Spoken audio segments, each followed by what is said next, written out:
Student, our next topic from the chapter photosynthesis is light reaction.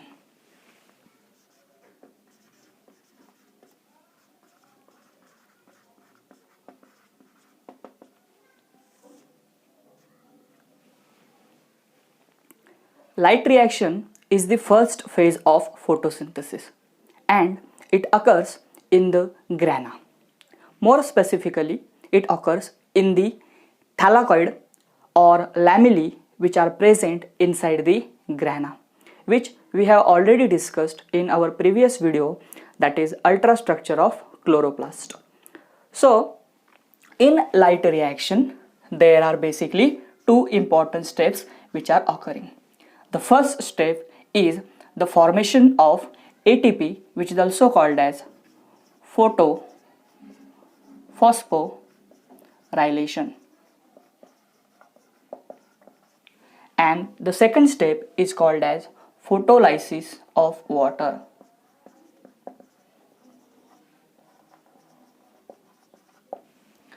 Light reaction plants के अंदर ग्राना में होता है और फोटोफॉस्फोराइलेशन और फोटोलाइसिस ऑफ वाटर ये दो इंपॉर्टेंट स्टेप्स हैं जो लाइट रिएक्शंस में ऑकर होते हैं. सबसे पहले देखते हैं फोटोफॉस्फोराइलेशन का मतलब क्या होता है. Very simple, it is the absorption of light energy and conversion of that light energy into chemical energy in the form of ATP. More specifically, we can describe it by using a reaction, that is adenosine diphosphate plus inorganic phosphate will give us ATP, which is nothing but the form of chemical energy, and this whole reaction will take place in the presence of light and chlorophyll A, which is present in the grana, that is thylakoids or lamellae. So, अगर photophosphorylation को समझना है तो हमें ultrastructure of chloroplast पता होना चाहिए. इसके लिए आप मेरा अल्ट्रास्ट्रक्चर ऑफ क्लोरोप्लास्ट का वीडियो भी देख सकते हो. उस वीडियो में मैंने एब्जॉर्प्शन ऑफ लाइट एनर्जी कैसे होता है, कहाँ पे होता है और उसका conversion chemical energy that is ATP में कैसे होता है, इसका मैंने वहाँ पे ब्रीफिंग किया है. लेकिन उसी प्रोसेस को कहा जाता है photophosphorylation, which is nothing but the conversion of light energy into chemical energy in the form of ATP. And ये जो रिएक्शन होता है ये प्लांट्स के अंदर ग्राना में होता है, more specifically in the thylakoids और लैमेली. सो ये एक इंपॉर्टेंट स्टेप है जो हमें लाइट रिएक्शंस में दिखाई देता है. सेकंड जो स्टेप है that is photolysis of water. What do you mean by photolysis of water? Very simple, lysis means breakdown of water in the presence of light, that is called photolysis of water. यहाँ पर water का breakdown करके उससे हमें दो products मिलने वाले हैं. यहाँ पे जो ऑक्सीजन रिलीज होने वाला है वो एटमॉस्फेयर में रिलीज किया जाएगा, दैट इज एटीएम. और सेकंड, यहाँ पर जो हाइड्रोजन रिलीज होने वाला है उसका यूज करके हमें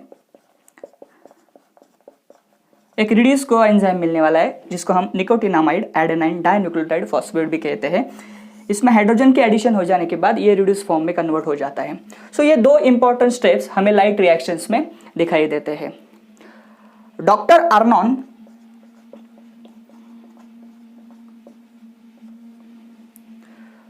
ये साइंटिस्ट थे जिन्होंने सबसे पहले क्लोरोफिल का फोटो एक्साइटेशन होने के बाद जो एक्साइटेड इलेक्ट्रॉन्स होते हैं वो प्लांट के अंदर एक स्पेसिफिक इलेक्ट्रॉन कैरियर्स के थ्रू कैरी किए जाते हैं और वो कैरी करते समय उनमें से जो भी एनर्जी होती है वो रिलीज की जाती है और उनसे केमिकल एनर्जी मतलब एटीपी फॉर्म किए जाते हैं. डॉक्टर अर्नॉन ने इसके लिए हमें दो पाथवे सजेस्ट किए हैं जो लाइट रिएक्शंस के अंदर आते हैं.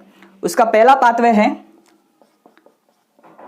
साइक्लिक और सेकंड पाथवे है नॉन साइक्लिक. अभी इनको साइक्लिक क्यों कहा जाता है, नॉन साइक्लिक क्यों कहते हैं, इनसे प्लांट्स को क्या बेनिफिट होता है, ये सारी चीजें हम अभी स्टेप बाय स्टेप देखने वाले हैं. उसमें सबसे पहले हम जो देखने वाले हैं दैट इज साइक्लिक फोटोफॉस्फोराइलेशन. सो यहाँ पे ये जो डायग्राम आपको दिख रही है ये डायग्राम उसी की है, दैट इज साइक्लिक फोटोफॉस्फोराइलेशन. अभी इसको साइक्लिक फोटोफॉस्फोराइलेशन क्यों कहते हैं? बिकॉज यहाँ पे जो एक्साइटेड इलेक्ट्रॉन्स होते हैं वो साइक्लिकली मूव होते हैं और जहां से वो एक्सपेल किए गए हैं वहीं पे रिटर्न आके मिल जाते हैं. So you can say that there is a cyclic flow of electrons in the plant through various electron carriers. That's why thus such type of conversion of light energy into chemical energy is called as cyclic photophosphorylation. So अभी इसको detail में समझते हैं. So यहाँ पे there is photons, you know very well. Photons are nothing but the packets of energy which are consist of specific amount of energy.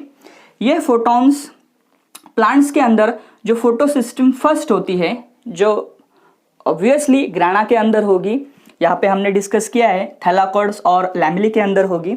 वहाँ पे जो फोटो सिस्टम 1 होता है, वहाँ पे जो क्लोरोफिल ए मॉलिक्यूल है उसका मैक्सिमम एब्जॉर्प्शन 700 नैनोमीटर पे होता है, इसलिए हम उसको फोटो सिस्टम 1 कहते हैं.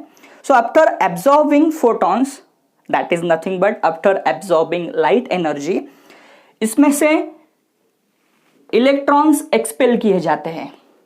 जो इलेक्ट्रॉन्स बाहर निकलते हैं हम उन्हें एक्साइटेड इलेक्ट्रॉन्स कहते हैं. और ये एक्साइटेड इलेक्ट्रॉन्स अपने साथ lots of amount of energy निकलकर बाहर निकलते हैं. सो ये इलेक्ट्रॉन्स सबसे पहले FRS के पास जाते हैं. So what is this FRS? FRS is nothing but the ferredoxin reducing substance.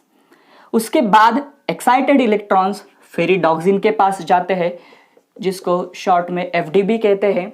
So these are nothing but various types of electron carriers which are carrying these high energy electrons. So ferredoxin के पास electron सबसे पहले आता है, उसके बाद में through FRS, उसके बाद में ये फेरिडॉक्सिन से साइटोक्रोम B6 के पास जाता है. So what are cytochromes? Cytochromes are nothing but the ion containing compounds. So whenever there is a transfer of electrons from feridauxin to cytochrome B6, at that time this electron will lose some amount of its energy. जब भी ferredoxin से cytochrome B6 के पास electrons आता है तो उसमें से थोड़ी एनर्जी वहाँ पे रिलीज की जाती है और इस एनर्जी का इस्तेमाल यहाँ पे ATP का कंस्ट्रक्शन करने में किया जाता है, जिसको हम फोटोफॉस्फोराइलेशन भी कहते हैं. So after this conversion from cytochrome B6, the energy electrons are further transported towards the cytochrome F. यहाँ पर भी वो जो इलेक्ट्रॉन है वो थोड़ी अपनी एनर्जी रिलीज करता है और वहाँ पर भी ATP का सिंथेसिस होता है, तो इसको भी हम फोटोफॉस्फोराइलेशन कह सकते हैं. Now after losing lots of amount of energy, now these electrons becomes energyless. अभी बहुत सारी एनर्जी देने के बाद इस इलेक्ट्रॉन के पास अभी एनर्जी नहीं है. So you can say this electron now becomes energyless electrons. So these energyless electrons is now further transported toward the next electron carrier, that is plastocyanin, जिसको हम शॉर्ट में PCB कह सकते हैं. Through plastocyanin, this energyless electrons again reach towards the photosystem 1. So you can see that there is a cyclic flow of electrons from PS1 through various electron carriers again to the PS1. That's why such type of photophosphorylation is known as cyclic photophosphorylation, which is nothing but the first type of photophosphorylation.